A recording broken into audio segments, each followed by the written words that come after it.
Right now, the world is standing on the edge of a major crisis. A vital oil lifeline has been cut off. Warships are being called in, but America's allies are refusing to join the fight. Airstrikes are intensifying, cities are under fire, and a single waterway, the Strait of Hormuz, could decide the fate of the global economy. Is this the beginning of a wider war, or the moment everything spirals out of control? This is Frontline Today, and here's what you need to know. Frontline Today brings you the latest developments from one of the most dangerous conflicts unfolding right now.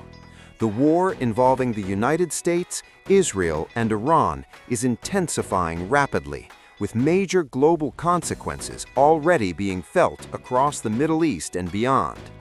At the center of the crisis is the Strait of Hormuz, one of the world's most critical energy routes. Iran has effectively restricted access to this vital passage following a series of U.S. and Israeli strikes launched late last month. This narrow channel normally carries a massive share of global oil and gas supplies, making it essential to the global economy.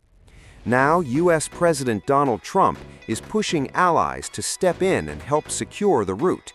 He has urged countries to deploy warships and minesweepers to ensure oil tankers can pass safely, but the response has been far from what Washington expected. Key allies in Europe and Asia are refusing to get directly involved. Many governments are wary of being pulled into a widening war, especially one they were not consulted on before it began. NATO officials have made it clear that this conflict does not fall under the alliance's responsibility. This growing reluctance has left the United States increasingly isolated on the global stage. Meanwhile, Iran has taken a firm stance. Officials say the Strait of Hormuz is not entirely closed, but it is restricted to nations they consider hostile. In other words, countries aligned with Washington and its allies may find themselves blocked, while others may still pass through. On the battlefield, the situation continues to escalate. U.S. and Israeli forces are carrying out sustained airstrikes across Iran, targeting key infrastructure and urban areas, including the capital. Emergency crews are working around the clock, pulling survivors from destroyed buildings as civilian casualties continue to rise. Iranian authorities report thousands of injuries and heavy loss of life since the start of the conflict, highlighting the devastating human cost. The conflict is not limited to Iran. In Lebanon, Israel has launched ground operations in the south, significantly intensifying its confrontation with Hezbollah.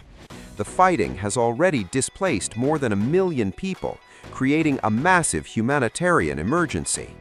Hezbollah forces continue to retaliate, with ongoing clashes reported in multiple almanatic. Elsewhere in the region, tensions are spilling over into neighboring countries. In Iraq, a drone strike targeted Baghdad's heavily fortified Green Zone, hitting the well-known Al-Rashid Hotel. While no casualties were reported, the attack underscores how vulnerable even the most secure locations have become. Across the Gulf, multiple countries are facing drone and missile threats. Incidents have been reported in places like the UAE and Qatar, with some strikes hitting civilian infrastructure. Authorities warn that these attacks pose a growing risk to public safety. The psychological impact is also becoming clear. Residents in some of the region's safest cities are now experiencing fear and uncertainty as the conflict spreads closer to home. At the same time, the economic fallout is intensifying. Oil prices are rising sharply due to disruptions in supply routes, and fuel costs are increasing in many parts of the world. Governments are now facing pressure to stabilize markets while preparing for a potentially prolonged crisis. Back in Washington, President Trump has expressed frustration over the lack of international support. He argues that countries benefiting from energy shipments through the Strait of Hormuz should take responsibility for protecting it. However, critics say this conflict is a strategic choice, not a defensive necessity, and many nations are choosing to stay out of it. There are also growing concerns about how long this war could last.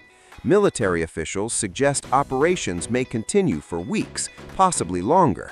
While there have been hints of potential diplomatic talks, no clear path toward negotiations has emerged.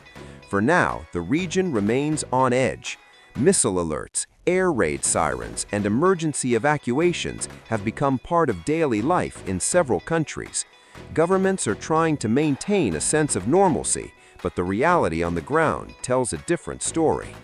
As the conflict expands, the risks of a broader regional war continue to rise.